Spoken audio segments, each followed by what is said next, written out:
कोई समाज ऊंचा नीचा या कोई जाति या काम बड़ा नहीं होता। जो काम आप कर रहे हो वही तो बाटा कर रहा है। हाँ, वो लखानी कर रहा है। तो तेल बेचने का काम अंबानी कर रहा है तो तेली हुआ। हाँ, सबसे बड़ा जो लोहार है वो टाटा हुआ। तो ये तो काम है। काम कोई छोटा बड़ा नहीं होता, सारे काम बड़े होते हैं। हाँ, कभी कभी ये होता है बस कि हम कुछ समाजों में जो हमारे साथ चीज़ें आ गई, हमारे जीवनों में जो भी जातियों में जिन वर्गों में कुछ व्यसन आ गए या समाज में नीचे गिरने की प्रवृत्तियां आ गई, जैसे वो शराबें पीने शुरू कर दी, उनके यहाँ मांस बनने लगे, उनके यहाँ अस्वच्छता रही, सफाइयाँ नहीं रही, गंदगियाँ रखी, कुछ और रखा, परिवार का वातावरण भी अच्छा नहीं रखा, तो वो स्वतः ही पिछड़े और नीचे होते चले गए। कुछ करने की जरूरत नहीं थी। वो सभी समाजों में है, वो ब्राह्मणों में भी हैं, वो वैश्यों में भी हैं, वो शूद्र में भी हैं, वो क्षत्रियों में भी हैं। वो कोई व्यक्ति, कोई जाति छोटी बड़ी नहीं होती, व्यक्ति छोटा है बड़ा होता है। और काम तो देखिए, काम सब काम है। तो हाँ, बहुत अच्छा है, मुझे तो बहुत अच्छा लगता है। मैं तो कहता हूँ धर्म है सभी के लिए।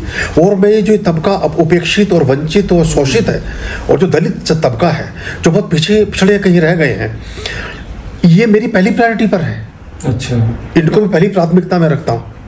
एक आदमी की थाली में तो रोटी रखी ही है। हाँ, उसकी तो रखी है, लेकिन जिसने कभी रोटी देखी नहीं, उसके लिए तो बहुत बड़ी बात होगी। हाँ, तो उसको रोटी भेजना है। हाँ, तभी समरसता आएगी, तभी समाज में सबका कल्याण होगा। और सभी, और हम एक चीज और होगी अच्छी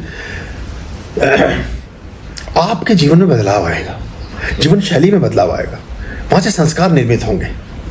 कहाँ से सुधार होगा? वरना हम भी आपको दूर परे करते रहें, किसी प्रोग्राम में ना बैठाएं, कुछ आप अच्छा बनना चाहते हैं ना बनाएं। अब अगर ये चीज नारद और वाल्मीकि का जो संवाद हुआ, वो यही तो हुआ था। तो नारद जी उस अवसर को ना देते तो वाल्मीकि कभी ऋषि हो ही नहीं सकते थे। वो लिख ही नहीं पाते, रामायण नहीं लिख पाते। सीता माता को प्रेशर दिया उन्होंने। आप सोचिए, उस समय 10,000 आश्रम थे भारत में रामायण काल में।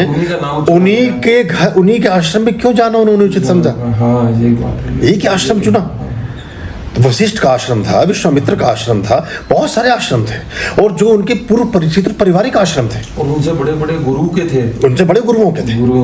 भाई वशिष्ठ तो राजा जनक के मित्र भी थे। हाँ, वो तो बड़े। विश्वामित्र दशरथ के मित्र थे और उनके गुरु भी थे। जब उन्हें लेकर भी गए ताड़का को वो करने के लिए, राम और लक्ष्मण को लेकर गए अपना रामलीला में, तो फिर भी उन्होंने वाल्मीकि का आश्रम चुना। तो ये, और जो पूरा का पूरा हमारा शास्त्र है, उस शास्त्र में सभी वर्गों को एक महत्व दिया गया, सभी वर्गों को एक महत्व दिया गया।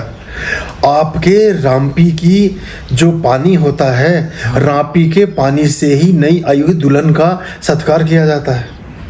चर्मकारों के घर से जो रापी चलती है ना, जो चमड़े पे धार लगाते हैं, उस रापी से ही नई दुल्हन का उतारा किया जाता है। कुम्हार के चाक पर ही पूजा होने के बाद विवाह संस्कार होता है।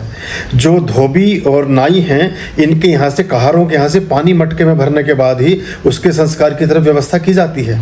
तो तेली हैं, तेली के यहाँ से आए हुए तेल से जोत लगा करके 3 जोतें पहली वधू के ऊपर से जब वो घर में पहुँचती है उतारा करके, और नज़र दीपक जलाते हैं, जिसे नज़र उतारे में आज भी लोग यूज करते हैं। तो हमने जितने वंचित और उपेक्षित या इस तरह के समुदाय थे लेकिन बहुत अच्छे थे, उन सबको अपने परंपरा का हिस्सा बनाया है शास्त्रों में। लेकिन हमने अलग अलग तरह से उन चीजों को त्यागा, जुड़े नहीं और वर्ग भी नहीं जुड़ा। जैसे गुरुजन भी नहीं जुड़े कुछ लेवल में, और कुछ लेवल में वो वर्ग भी नहीं जुड़ा। वो अपने आप को बेचारा उपेक्षित और वंचित ही समझता रहा, पिछड़ा ही रह गया।